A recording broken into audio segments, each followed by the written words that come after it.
Donc, Bedrat Hashem, on va essayer aujourd'hui de faire le Daf Samer et de Masechet Shabbat. Donc voilà. Donc, Bedrat Hashem, on en était aux 2 points, donc à la deuxième ligne de la page. On avait dit dans la Mishnah, ou Bemor chez Beozna, on a vu dans la Mishnah que la femme avait le droit de sortir avec le petit coton qu'elle mettait dans son oreille. On avait dit que c'était lorsque ceux qui avaient des saletés dans les oreilles, des trucs comme ça, ils mettaient un petit coton dans l'oreille. Et on avait dit qu'on avait le droit de sortir avec ça. Nous dit la Gemara, Tanaram Becheskel Veu chez Kachou Beozna. Ouais, on parle d'un morceau de coton qui est rattaché à son oreille. Pour que le morceau de coton, on ait le droit de sortir avec, il faut qu'il soit attaché à l'oreille. Parce que s'il n'est pas attaché à l'oreille, je ne vois pas exactement comment un coton il peut être attaché à l'oreille. Mais bon, peut-être il peut avoir des petits systèmes. En tout cas, l'idée, c'est qu'il faut qu'il y ait quelque chose qui le rattache. Parce que s'il ne le rattache pas, il risque de tomber. Et s'il tombe pendant Shabbat, peut-être que la personne elle va venir à le ramasser et à marcher Arba Amot dans le Reshut Arabim avec le coton. Donc c'est pour ça qu'il faut que ce soit attaché. Alors, ça c'est une. Hop, Mechila. Maintenant, ça c'était pour le mort shebe ozna. Ou bemor shebe sandala, c'est la même chose. Tanera me Yecheskel. Veu she kashurla be sandala. Donc on avait le petit coton qui était dans la chaussure.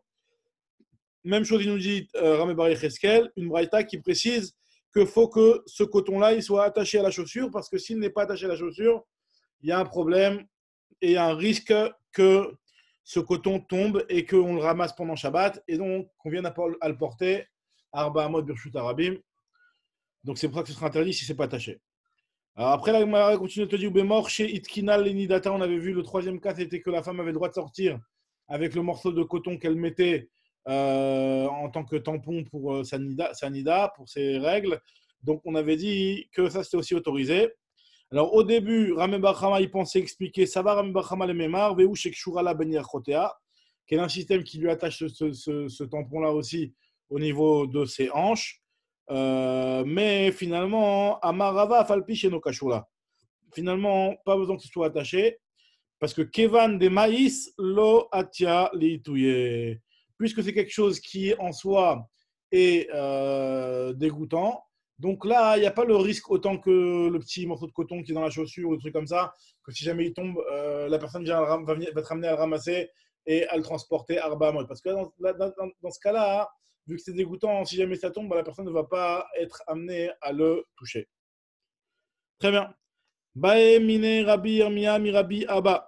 Rabbi Yirmiyah Mirabi Abba il a demandé Astala bet yad maou. Si par contre toi tu m'as dit que la raison pour laquelle on n'a pas le droit de le déplacer, pour laquelle on a le droit, la femme elle a le droit de sortir avec ce petit coton là, même si jamais il n'y a pas, il n'est pas attaché, c'est parce que c'est dégoûtant. Quelle serait la règle si jamais ce morceau de coton là a bet yad? Bet yad, ça veut dire qu'il y a un petit morceau de tissu quelque chose qui dépasse pour que la femme puisse l'attraper par ça et donc pour que ce soit un petit peu moins dégoûtant finalement. Donc est-ce que dans ce cas-là, on va dire que vu que c'est un petit peu moins dégoûtant, donc le même risque va exister et donc ce sera interdit de sortir avec pendant Shabbat s'il n'est pas accroché, ou alors on va dire que à partir du moment où ça reste quand même dégoûtant, ce sera quoi qu'il arrive interdit. Voilà, Gmal te dit Amar le Moutar, il lui dit si jamais il y a. Mechila sera autorisé, que à partir du moment où c'est dégoûtant, ce sera autorisé. Parce que si c'est dégoûtant, donc tu ne vas pas venir à le ramasser du parterre. Et donc, vu que tu ne vas pas revenir à ramasser du parterre, donc il n'y a pas de risque de porter Arba Amot Birshut Arabim. Donc la Gemara, elle te dit Amar le Moutar. Il a dit c'est autorisé. Ça veut dire qu'il n'y a pas de risque. Quoi qu'il arrive, c'est quelque chose qui est dégoûtant, même s'il y a un betiad et que c'est vrai qu'on peut l'attraper sans se salir les mains, quoi que ce soit, mais ça reste quand même dégoûtant. Donc, il n'y a pas de risque à ce que la personne, une fois qu'il est tombé, elle vienne à le ramasser. Voilà. Donc là, j'ai expliqué le pshat d'après Rashi dans son premier petit rouge. Après, il y a d'autres. Qu'en réalité, c'est ce que la Gemara se posait comme question avec le Betiad. Ça se rapportait sur le cas de la Nida. Maintenant, il y a d'autres Rishonim. Le Rajba, il rapporte d'autres. Il rapporte le Ravad. si je ne me trompe pas, c'est le Ravad qui a rapporté, et qui donnait une autre explication qu'en fait, ça se rapportait même sur le cas de l'oreille et le cas de la chaussure. Et que la Gemara, elle se pose la question, elle se dit, voilà, est-ce que le fait qu'il y ait un bet yad, ce serait peut-être plus autorisé? Pourquoi? Alors, quelle est l'explication de pourquoi se différencier un bet yad, d'après cette explication du Rajba et du Ravad, enfin le Rajba qui rapporte le Ravad? Parce qu'à partir du moment où il y a un bet yad, parce que la raison pour laquelle ça risque de tomber dans l'oreille, par exemple, c'est parce que, vu que c'est quelque chose qui n'a pas de, de prise pour le rattraper, donc tu ne vas pas rentrer entièrement dans l'oreille. Donc là, ça risque de tomber. Par contre, dans le cas où tu as un bet yad, peut-être que dans ce cas, tu vas entièrement l'enfoncer dans l'oreille. Et donc, vu qu'il est entièrement enfoncé dans l'oreille, il ne risque pas de tomber. Donc, c'est pour ça on se pose la question, est-ce que le fait qu'il y ait un bet yad, ce serait peut-être plus autorisé ou pas? Donc là, ça, c'est deux pirouchim dans les Rishonim. En tout cas, l'agma, enfin, c'est des pirouchim qui vont dans un sens et dans son inverse, puisque d'après le pirouche du Ravad, le bet yad, ce serait une raison d'autoriser, même si ce n'est pas attaché. Alors que d'après le pirouche de Rashi, le bet yad, ce serait une raison d'interdire dans le cas de Nida, parce qu'à partir du moment où il y a une bet yad, donc ce serait peut-être un petit peu moins dégoûtant. Et vu que ce serait peut-être un petit peu moins dégoûtant, hein, donc peut-être que la femme, elle risque de ramasser ce qui tombe par terre. Bon, en tout cas, l'agma dit quoi qu'il arrive, c'est moutard. Dans ce cas-là, ouais, que c'est moutard. Ouais, cher. Non? En tout cas, l'agma nous dit que quoi qu'il arrive, c'est moutard. Et d'après ce Ravad, Ouais, d'après on peut le mettre.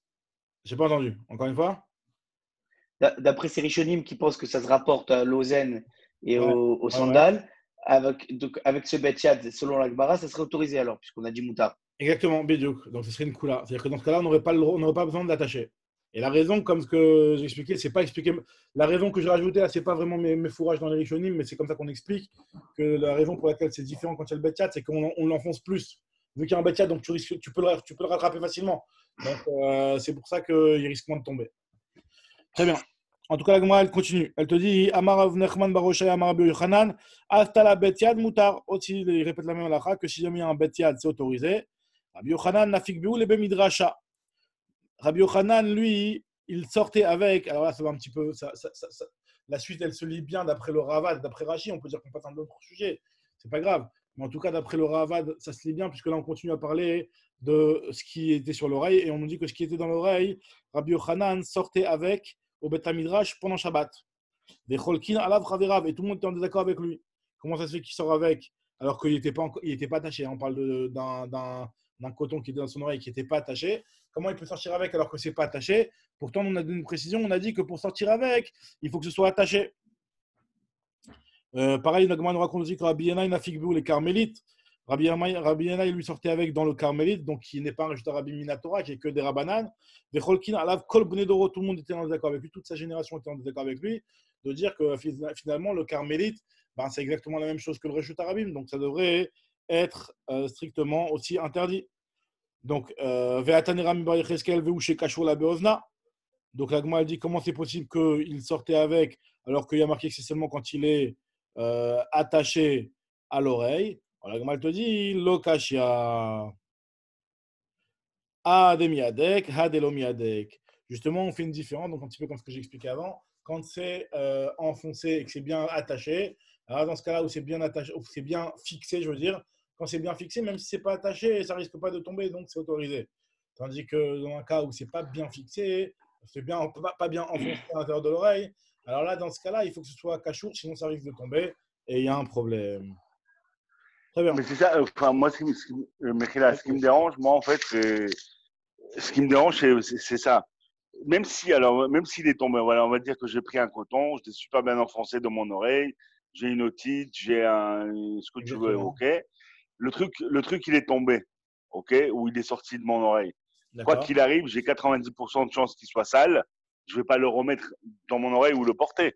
Je vais le jeter peut-être, mais je vais pas le remettre ou me balader avec. Tu vois, que ce soit pour la femme Nida ou Alors, apparemment, pour l'oreille. pour la famille Nida, ce que tu dis, l'agma a dit comme toi, mais apparemment, pour le cas de l'oreille et du pied, tu vois, bon, autant dans le pied, tu comprends que dans le Le pied. pied, oui. Le pied, c'est sûr. Le pied, c'est sûr, parce C'est qu'à la ça. limite, c'est Non, je suis peut-être. d'accord avec toi que l'oreille, c'est plus dégoûtant que le pied, mais apparemment, l'agma considère que c'est pas autant dégoûtant que le truc de Nida. Mais t'as raison, c'est vrai. C'est peut-être qu'ils considèrent que la saleté, elle est pas assez. Enfin, je sais pas comment ils étaient sales leurs oreilles à l'époque, mais c'est pas assez sale pour que je me permette pas de le remettre. Ouais, Ça veut dire, ouais, peut-être c'est un petit peu ça. C'est pas une grosse, c'est pas comme du sang ou un truc comme ça. C'était voilà, un Enfin, petit je peu sais pas, ça sale, dépend des oreilles. C'est-à-dire que. c'est ça. Comme Rachid explique que en fait, c'est des fois des personnes qui sont un petit peu des personnes âgées, des trucs comme ça. Elles ont de la saleté dans l'oreille. Donc, Rachid dit que Rabbi Yochanan, il était âgé et il était zaken, ve'italot tsoat haozen meruba, et donc il mettait ça. Maintenant, est-ce que à ce point-là, ça va être aussi dégoûtant que le mort Lenidata? Non, je crois pas. Maintenant, c'est vrai que c'est quand même un petit peu dégoûtant selon notre notion à nous, mais bon, à l'époque, c'était plus viril, on va dire. C'est plus. Ok, donc c'était moins dégoûté par ce genre de choses. En tout cas, la Gemara continue. Pilpel, Pilpel ou Begalgal Melach. On voyait marqué Bargar Melach dans les Mishnayot. Donc on avait dit que la femme elle a le droit de sortir avec ce petit morceau de coton, de poivron là, ou de poivre, je veux dire, ou alors ce petit grain de sel. Alors, on nous explique la Gemara à quoi ça servait ces choses-là et pourquoi la femme a le droit de sortir avec et en quoi ces choses-là ne sont pas considérées comme un massoï. La Gemara dit parce que le pilpel, c'est quelque chose qui sert pour enlever la mauvaise odeur de la bouche. Pilpel, les réachapés. Le pilpel, ça sert à enlever la mauvaise odeur de la bouche.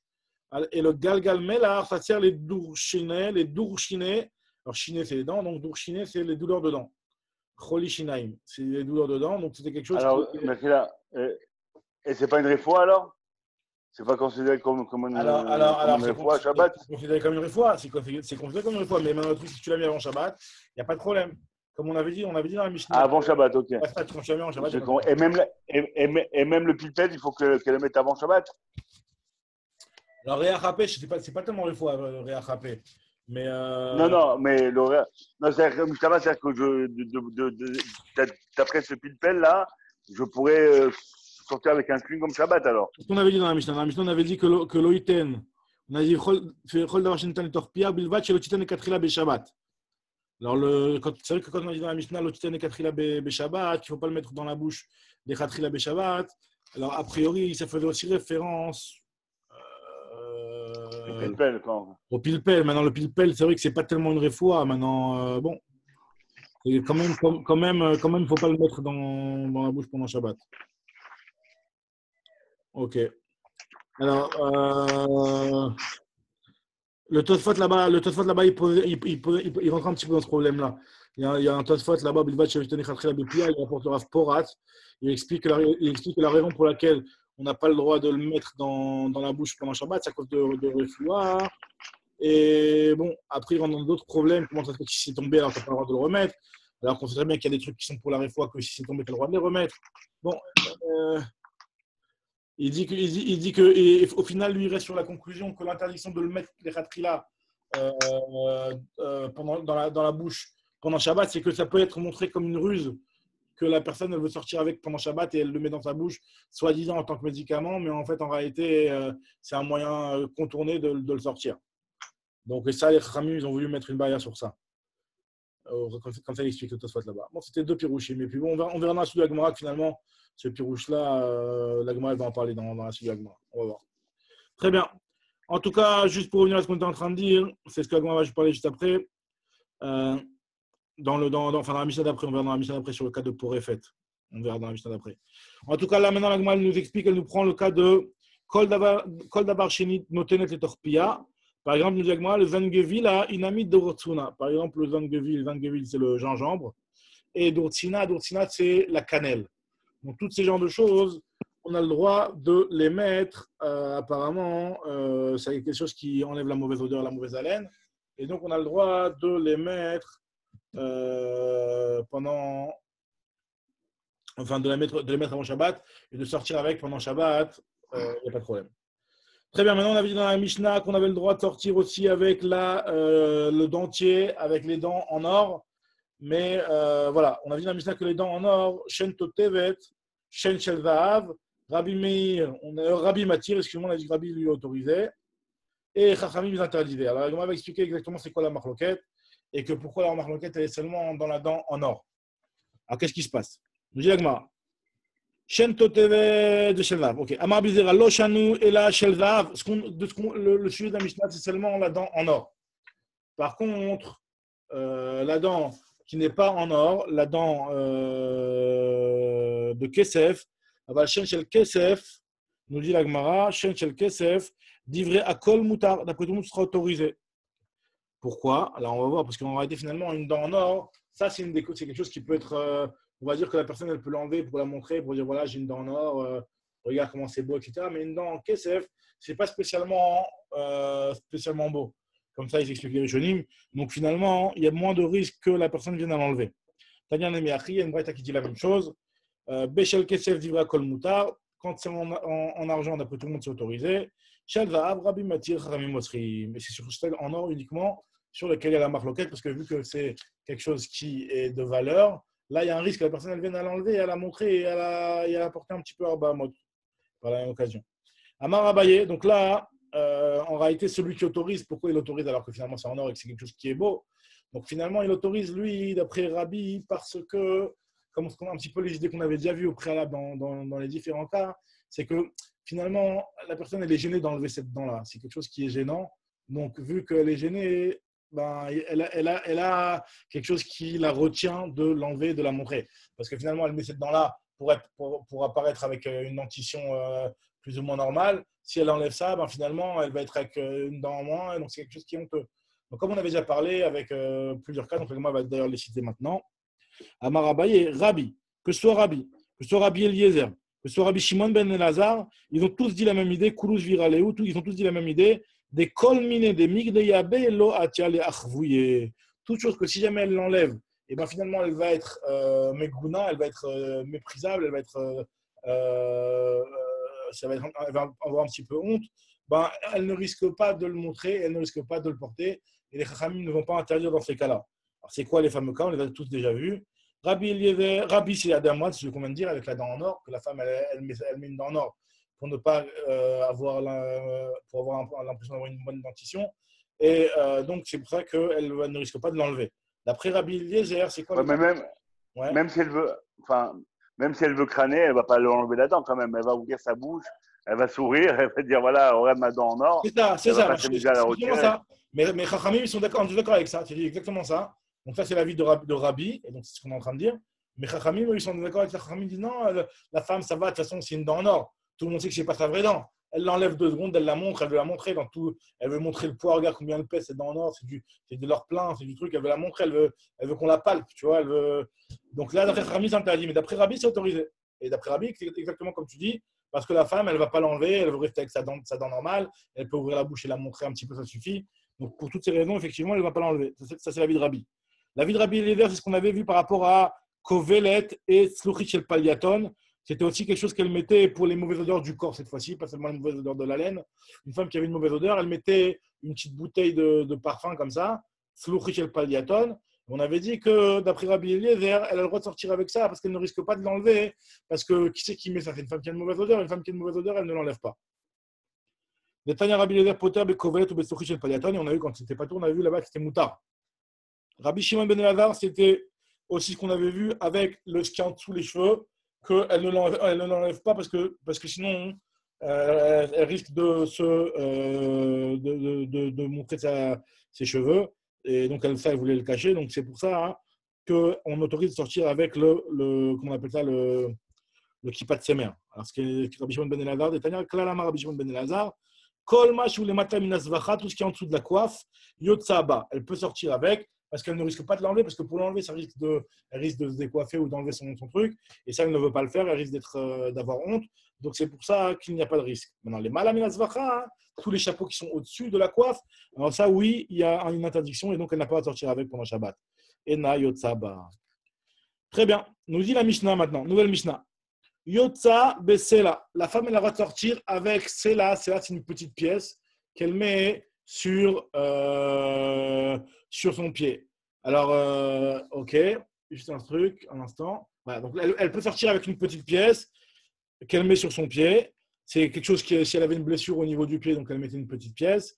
Maintenant, abanot, ktanot, yotzot, bechutim. Les petites filles, elles ont le droit de sortir avec les petits fils qu'on avait mis dans l'oreille.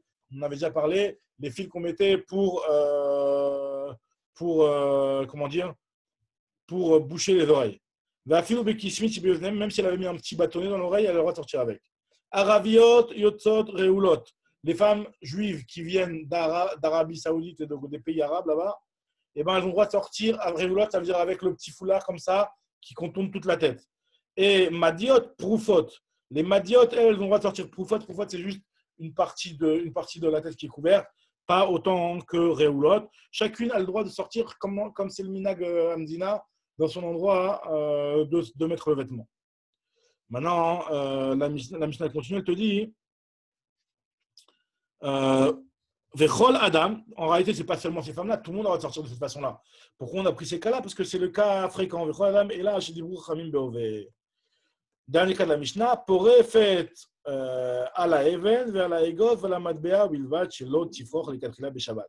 On a le droit, Porefet. Alors, Porefet, ça veut dire quoi? Porefet, c'est de prendre, quand tu as par exemple, un veston, et en réalité, elle avait ici un petit bouton ou une petite noix, une petite pièce ou une petite pierre dans laquelle elle accrochait ici son veston quand elle le fermait. Donc, la femme a le droit de faire ça pendant Shabbat, même si en réalité, ce qu'elle a mis ici, c'est quelque chose qui à la base est mouxé comme une pierre ou comme une pièce ou comme un égos, c'est pas mouxé. C'est une sorte de bouton, quoi. Une sorte de bouton, exactement. Donc, elle a le droit de le faire, mais par contre, les khatrila Shabbat, elle ne peut pas le faire. Donc, on verra exactement quel est le problème dans Shabbat, pourquoi on n'a pas le droit de le faire. Attends, juste une question. Quand tu dis qu'elle peut faire ça avec une pierre, c'est une pierre qu'elle a mis avant Shabbat ou qu'elle a trouvée pendant Shabbat et elle a voulu faire ça avec une pierre qu'elle a trouvée pendant Shabbat? Alors justement, on va parler de ça. Je veux dire que même si c'est mouxé. Non, a priori, bien entendu, c'est une pierre, il ne faut pas qu'elle soit mouxée pendant Shabbat. On parle qu'ils ont. Donc c'est quelque chose qu'elle a mis avant. Elle a enlevé son problème de mouxé et on va voir que si jamais tu le fais pendant Shabbat, c'est un problème de mouxé, justement. C'est exactement ça le sujet de l'Agmara. On verra plus tard. Ok? Maintenant, l'Agmara continue, elle te dit Maï Tzinit. C'est quoi ce Tzinit qu'on met sur le pied? Alors, l'Agmara dit Bat Ara. Bat Ara, c'est lorsqu'il y a une blessure qui est au niveau de la plante, de la voûte plantaire, ou je sais pas comment on appelle ça, de la plante des pieds, donc qui est collée au sol. Donc pour ne pas qu'elle ait les saletés du sol qui rentrent dans sa blessure, elle mettait une genre de pièce. Alors, elle m'a dit, Maïchena, c'est là. Pourquoi tu mets forcément une pièce? Alors, pourquoi tu mets une pièce et pas autre chose? Alors, la Gemara te dit que il est ma kol midede akusha ma'alela li'avid lechaspa. Si, parce qu'elle a besoin de mettre quelque chose de dur pour se protéger et pour protéger sa blessure. Alors, elle peut mettre aussi du chaspa. Chaspa, c'est un morceau d'argile. Pas besoin de mettre une pièce. Si elle a besoin de mettre du métal, parce que le métal, la rouille du métal, ça lui fait du bien à sa maca, elle n'a pas besoin de mettre une pièce, elle peut mettre n'importe quel morceau de métal. Et la mishum shurta, à cause de la rouille. Li'avid l'étassa, elle peut mettre un morceau de métal, n'importe lequel. Et la mishum tsurta, alors tu vas me dire, c'est à cause de la forme de la pièce et de la tsura. La tsura, c'est comment on appelle ça, c'est quand dans la pièce, quand tu as l'effigie de la pièce, voilà, c'est à cause de l'effigie de la pièce, c'est ça qui lui fait du bien à sa maca. Alors, en quoi ça lui fait du bien, l'effigie dans sa maca? Je ne vois pas trop exactement ce que ça peut lui faire comme bien. Rachid dit que c'est bon pour la maca d'avoir l'effigie. Pourquoi c'est-à-dire pourquoi, je ne sais pas exactement pourquoi. Apparemment, j'imagine que le fait qu'il y ait dans l'effigie, c'est quoi l'effigie? C'est qu'il y a des choses qui dépassent, il y a des choses qui sont enfoncées, donc ça doit lui faire un petit peu du bien à la maca de cette façon-là. En tout cas, nous dit la Gemara que si c'est ça le problème, alors tu n'as qu'à mettre même un petit jeton, ou pas un jeton, mais en tout cas quelque chose qui aurait aussi des trucs qui dépassent, mais pas forcément une pièce. Pourquoi on a décidé de mettre une pièce? Abaye nous dit que Amar Abaye, il y avait les pulsa, tu devrais mettre pulsa. Alors pulsa, c'est quelque chose qui est rond aussi en bois, dans lequel tu pourrais graver aussi une genre de tsura et pour faire l'équivalent de ce que tu as avec la pièce. Donc pourquoi on a dit d'Afka la pièce? Il nous dit Abaye, Amar Abaye, Shemamina, de là je vois que Kuluhu Ma'alinla, qu'en fait, il faut ces trois particularités, les trois particularités qu'on a citées. Donc aussi bien quelque chose de dur, aussi bien quelque chose qui est en métal, donc avec l'oxydation et la rouille, ça fait du bien à la maca, et aussi bien quelque chose qui a une tsura, donc c'est pour ça que c'est uniquement la pièce qui aurait ces trois qualités. Amarba et Shemamina, Kulu Malinla. Très bien. On avait dit qu'à Banot Bechoutim, les femmes, les jeunes filles, elles ont le droit de sortir avec les avec les routines qui étaient dans leur oreille. Alors l'Agmara, il va nous raconter qu'est-ce que le père de Shmuel faisait aux filles de Shmuel, aux sœurs de Shmuel, donc à ses filles. Qu'est-ce qu'il faisait le père de Shmuel? À voix de Shmuel, lo shavik le ou les bante de nafke bechoutin. Premièrement, il ne laissait pas sortir avec les petits routim. C'est-à-dire que quand elles étaient jeunes et qu'elles avaient les routim au niveau des oreilles, il ne les laissait pas sortir avec. Comme on va expliquer dans l'Agmara juste après, c'est qu'en fait, la raison pour laquelle on laisse les femmes sortir avec ça, c'est parce qu'elles ne risquent pas de l'enlever, puisque c'est quelque chose, sinon l'oreille elle va se bouger. Et en plus, c'est pas quelque chose qui est trop vraiment un tarchit, puisque c'était un stam, un morceau de tissu, un petit morceau de fil, il n'y avait rien de spécial. Donc vu que c'était. On n'avait pas dit que c'était. On n'avait pas dit que c'était un lien de Khatissa pour le mikvé. Pour les routim, les routim on avait dit qu'il y a un problème de Khatissa pour le mikvé. Non, que c'était pas justement, que c'était pas Khatissa justement. Qu'elle pouvait aller au mikvé avec ça. C'est pour ça qu'on ne craignait pas qu'elle. Oui, Nachon, Vadaï, c'est aussi pas un problème pour le mikvé. Parce que si c'est un problème pour le mikvé, Vadaï, c'est interdit de sortir avec. Vadaï, c'est interdit de sortir avec si c'est un problème pour le mikvé. Mais là, il faut dire que c'est ni un problème pour le mikvé et c'est ni non plus un bijou. Parce que si c'est un bijou, quelque chose que la femme elle peut enlever et le montrer à ses copines, bah même si ce n'est pas une pratique pour le mikvé, ça pose un problème. Donc là, il n'y a aucun de ces problèmes-là. Et on te dit, voilà, et justement, on va expliquer que les filles de Shmuel, pourquoi les filles du père de Shmuel, les filles du père de Shmuel, pourquoi lui, il ne les laissait pas? Justement parce qu'il leur faisait quelque chose des mini, des choses un petit peu plus décoratives. Et donc, c'est pour ça que c'était interdit pour elle. Bon, maintenant, Agma va expliquer ça juste après. En tout cas, Agma nous dit encore un autre comportement que le père de Shmuel avait avec ses filles, c'est que Velo Shavik Leu Ganyan Gabe Adade. Il ne laissait pas dormir les unes chez les autres. Enfin chez des copines, quoi. Quand elles étaient jeunes, il ne laissait pas dormir chez des copines. Alors là, on va expliquer pourquoi exactement. Et troisième chose,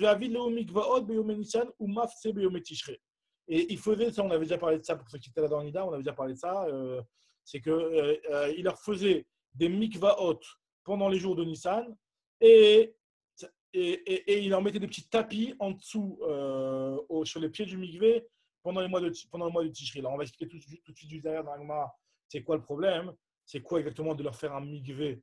Alors, un mikvé et pas une eau de source, puisqu'on va voir qu'en fait, il y a différentes façons de purifier une femme, enfin une femme ou n'importe quelle personne qui est tamée, soit avec un mikvé. Un mikvé, c'est un bassin avec de l'eau stagne, ou soit avec ce qu'on appelle Maïm Chaim, donc c'est une source qui est jaillissante, d'accord? Et lui, il préférait pendant le mois de Nissan ne pas utiliser la source jaillissante, parce qu'il considérait que dans la source jaillissante, il y avait beaucoup d'eau de pluie.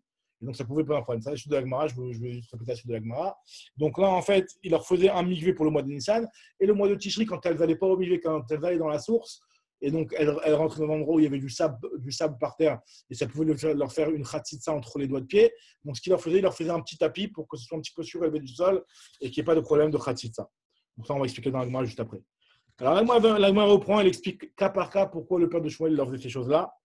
Premièrement, pourquoi il ne les laissait pas sortir avec les fils qui sont dans l'oreille, alors que nous, on a vu dans le Mishnah, on a le droit de sortir avec. Lo shavik leu yotzot bechutim ve'anadnan, comme on a dit dans la Mishnah, abanot yotzot bechutim, elles ont le droit de sortir avec les fils. Réponse de la Gemara, bante de avoie des Shmuel, les filles du père de Shmuel, elles avaient des tzivronim havou. Elles avaient des fils qui étaient de couleur, et vu que c'était des fils de couleur, c'est pour ça qu'il avait peur qu'elles l'enlèvent pour le montrer à leurs copines et viennent le porter dans le Shtarabim. Mais dans notre Mishnah, quand on a dit que c'était autorisé, on parlait de fils qui n'étaient pas des fils de couleur, des fils qui étaient tout simples. Et donc, c'est pour ça qu'il n'y avait pas de risque à ce qu'elles viennent les enlever. Très bien.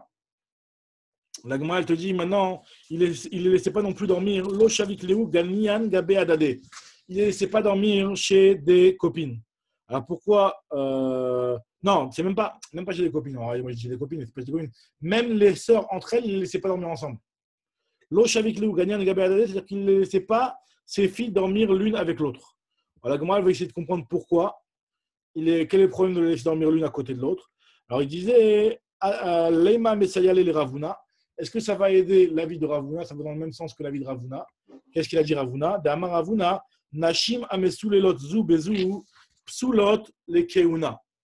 Il y a une halakha que Ravuna il a dit que Nashim Amesulelot Zu Bezu, c'est-à-dire des femmes qui se mettent en contact l'une contre l'autre et qui s'entraînent de la tava et qui se donnent du désir par ce moyen-là. D'accord? Donc, ça nous dit Ravuna que ces femmes-là, elles sont psoulot la keuna. Elles n'ont pas le droit de se marier avec un Kohen. Rachid dit que c'est avec un Kohen Gadol. Parce que le Kohen Gadol, comme on a vu dans la paracha de la semaine, il doit se marier qu'avec une Betula, avec une femme qui est vierge. Et une femme qui aurait eu ce genre de comportement avec une autre femme, eh ben, c'est vrai, bon, même si elle est quand même encore vierge, mais c'est quelque part, elle a un petit peu perdu son niveau de virginité. Donc, c'est pour ça qu'elle ne peut pas se marier avec un Kohen Gadol. D'après Tosfot, ce n'est pas un problème de se marier avec un Kohen Gadol, c'est même un problème de se marier avec un Kohen normal. Et il explique pourquoi, parce qu'en fait, ça rentre dans le statut de zona, et un Kohen normal, il n'a pas le droit de se marier avec une zona non plus. Donc, le fait qu'elle ait ce genre de comportement, ça lui donne un statut de zona. Donc, Agma, elle veut dire, a priori, si le père de Shmuel ne laissait pas ses filles dormir l'une avec l'autre, peut-être qu'il avait peur qu'elles aient ce genre de comportement ensemble, et donc qu'elle rentre dans ce problème de zona, ou de problème de ne pas pouvoir se marier avec un Kohen Gadol. Alors, même si c'est vrai qu'à l'époque, Rachid explique tout de suite, il dit que c'est vrai qu'à l'époque de Shmuel, du père de Shmuel, il n'y avait pas de Kohen Gadol, c'était terminé révolu depuis longtemps. Mais en tout cas, si la Torah considère que ce n'est pas bon, une chose pareille, donc même quand il n'y a pas de Kohen Gadol, il faut éviter. Donc maintenant, l'Agma, elle te dit non, pas forcément. Peut-être qu'il n'est pas d'accord, même si c'est vrai qu'il est d'accord que c'est quelque chose de pas bien, mais il n'est pas d'accord avec Ravuna que ça la rend pas saoul à se marier avec un Kohen.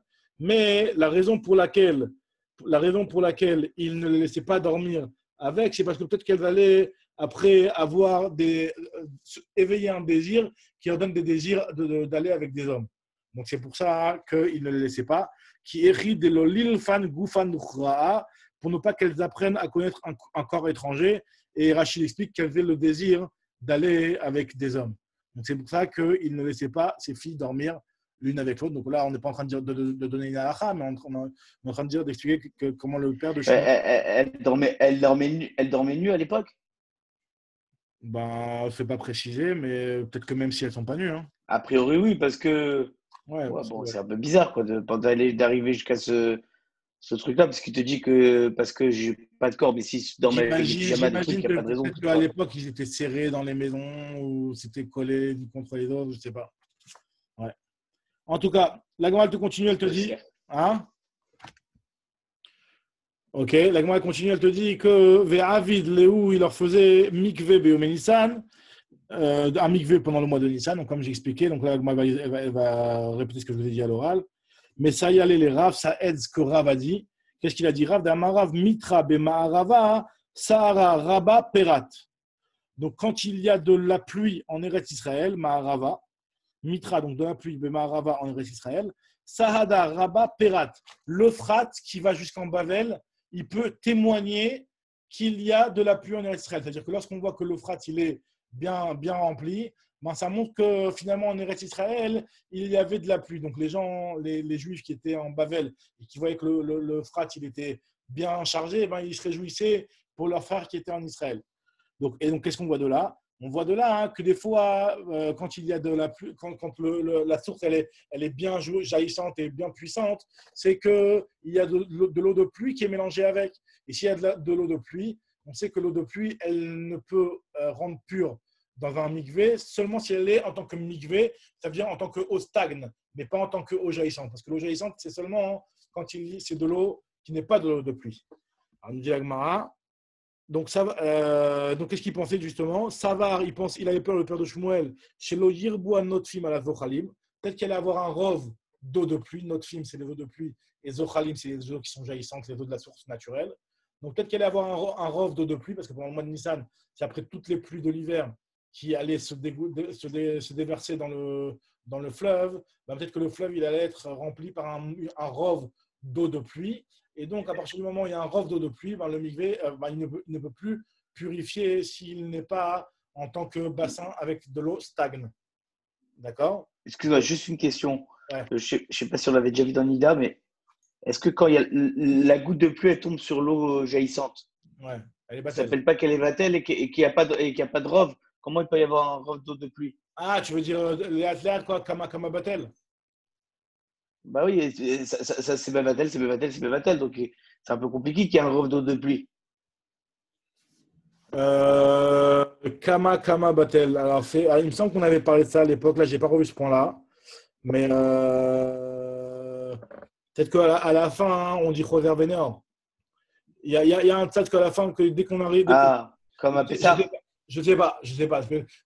C'est une question. C'est une bonne question. J'entends ce que tu dis. Qu'à partir du moment, peut-être qu'au départ, il y en a une, elle s'annule, donc il n'y a pas de problème.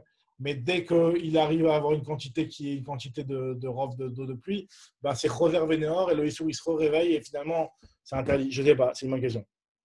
Parce que c'est vrai qu'a priori, ça tombe goutte par goutte. Ok.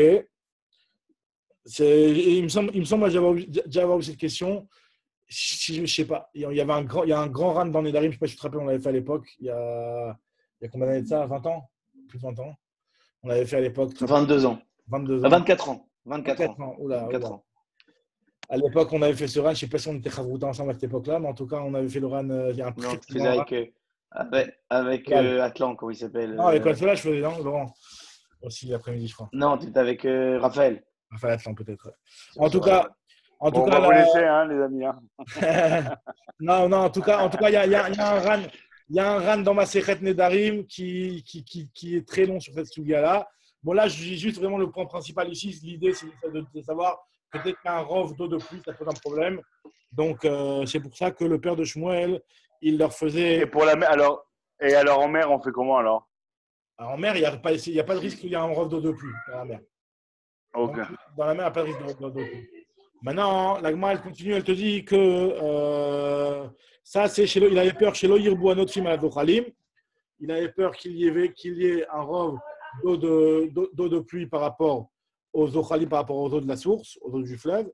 Et donc, c'est pour ça qu'il leur faisait en mikvé. Alors, quand on dit qu'il leur faisait en mikvé, c'est-à-dire qu'il prenait un bassin et il fermait, il quadrillait le truc pour que ce soit un bassin qui est stagne. D'accord?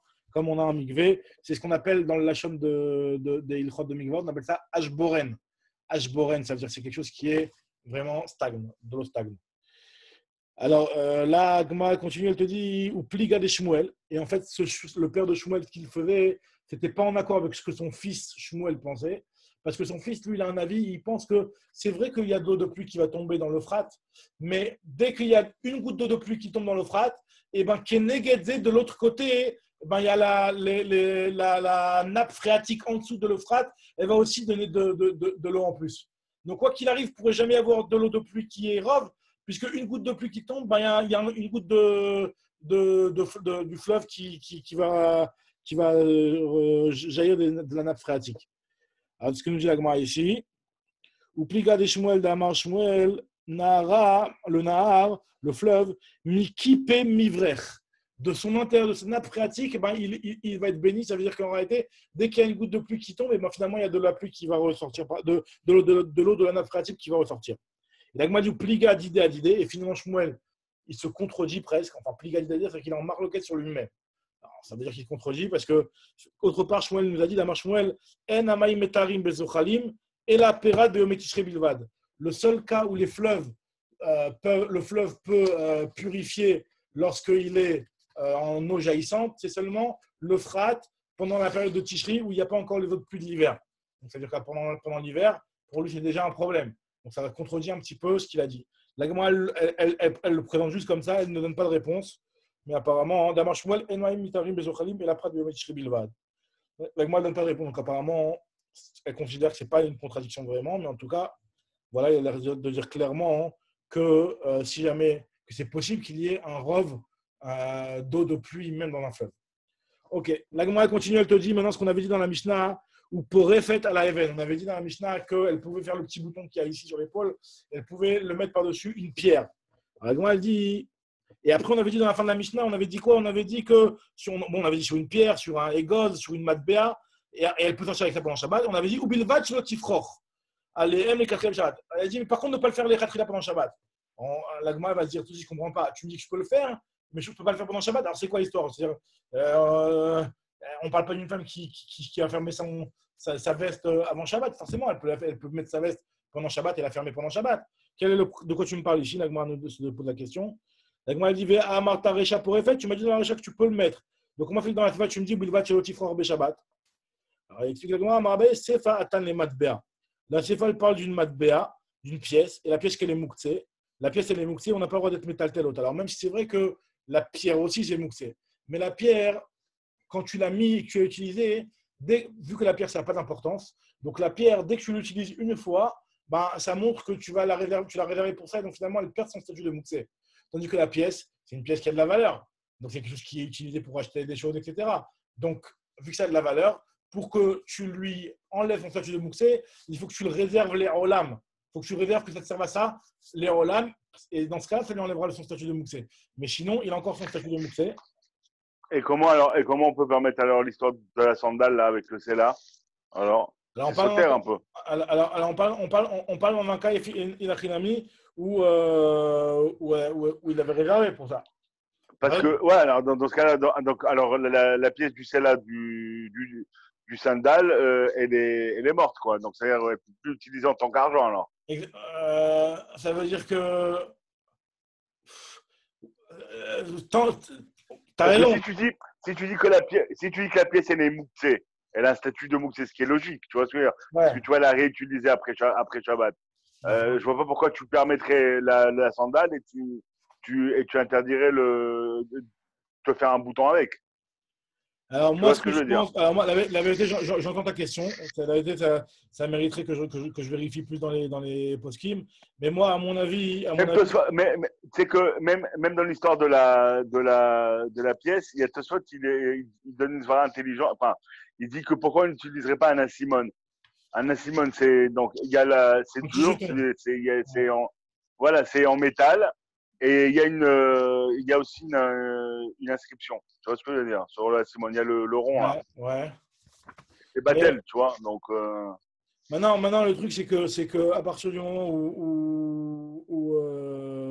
moi, ce que je pense, c'est que dans l'histoire de la petite pièce que tu mets dans le pied, alors déjà, on l'a mis avant Shabbat, cette pièce-là. On l'a mis avant Shabbat. Donc maintenant, après. Donc elle a fait une akhana avant, genre. Non, c'est pas seulement qu'elle a fait une akhana avant, c'est que tu l'as placé avant Shabbat. Après, pendant Shabbat, tu as avec la pièce qui est sur ton pied. C'est un petit peu un tiltoul si tu veux qu'il a khayal comme ça. Tu ne le dépasses pas directement. Peut-être que c'est pour ça. Je ne sais pas. C'est une bonne question. Faudrait vérifier ce qu'il disait mes farchim sur ça. Ok. En tout cas, juste pour terminer ce qu'on était en train de dire. Là, maintenant, on te dit que dans la recherche qu'on a dit que c'était autorisé, on parlait. Est-ce que c'est autorisé? On parlait des choses qui ne sont pas moussées. Dans la on parle d'une pièce. Et sur la pièce, effectivement, il y a un problème de moussé. Alors, moi, elle te dit Baya Baye Isha Maouchetarim Betifrof ala Egoz Leotzi Libna Katan Beshabbat. Est-ce qu'une femme, elle a le droit de. Elle a une petite cacahuète, une petite noisette, une petite noix, et elle veut la sortir pour son fils qui est dans la rue. Alors, elle veut faire une petite ruse. Alors, pour ça, elle veut l'utiliser en tant que petit bouton ici. Alors, bon, exactement comment ils utilisent ce bouton-là. Hein. Je vais me dire comment ils peuvent mettre. Ils vont mettre une noix ici, ça va l'attacher. En fait, ce qu'ils faisaient, c'est qu'ils le mettaient en dessous le vêtement. Tu vois, ils le mettaient en dessous le vêtement, en dessous le tissu. Et donc, après, avec le tissu, ils prenaient, ça faisait une petite boule qui dépassait. Et après, ils pouvaient mettre le fil par-dessus pour l'attraper. Donc, finalement, ils pouvaient, même si c'était un truc qui n'était pas cousu, quoi. Maintenant, elle veut, sortir une petite noix pour son fils qui est à l'extérieur. Est-ce qu'elle peut faire une ruse et elle l'utiliser en tant que bouton, soi-disant? Et après, elle donnait pour son fils.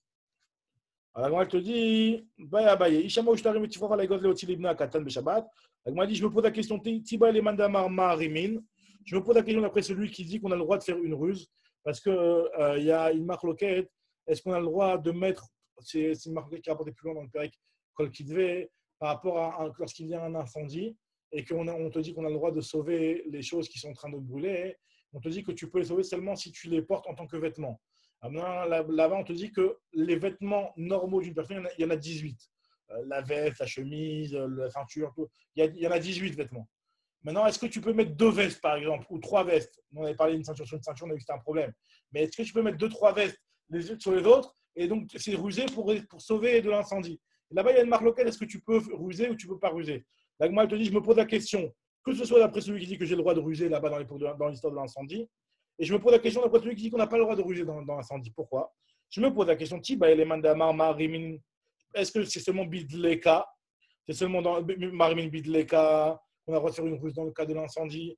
À Tamhou, c'est seulement là-bas, des Ilosharit les Atélé qui bouillaient. Si tu n'autorises pas, ben finalement, on va venir peut-être à éteindre. Donc là, il y a un risque. Donc c'est pour ça que dans ce cas-là, là-bas, on autorise de faire une ruse est de lui dire, ah, vas-y, porte autant de vêtements que tu veux, à écart que tu les mettes en tant que vêtements, même si tu en prends 15 vestes en même temps, c'est pas grave, tu peux. Mais Avalachat, tandis que ici, Ilo Charitle, qu'est-ce qu'on va dire? Elle va pas le sortir, le truc. Si jamais Ilo Charitle, Lo Atelapouke, elle va pas venir à le sortir. Odinwa, Afilou les mandats Marimine, je me pose la question de même dans le sens inverse, que même celui qui dit que là-bas on n'a pas le droit de faire la ruse. Bidleka. Hatam, c'est seulement là-bas derrière Otsa Abekar. C'est la façon normale de sortir avec, ce genre de vêtements. C'est le derrière Otsa, donc c'est pour ça qu'on t'autorise seulement à faire. C'est un derrière Otsa.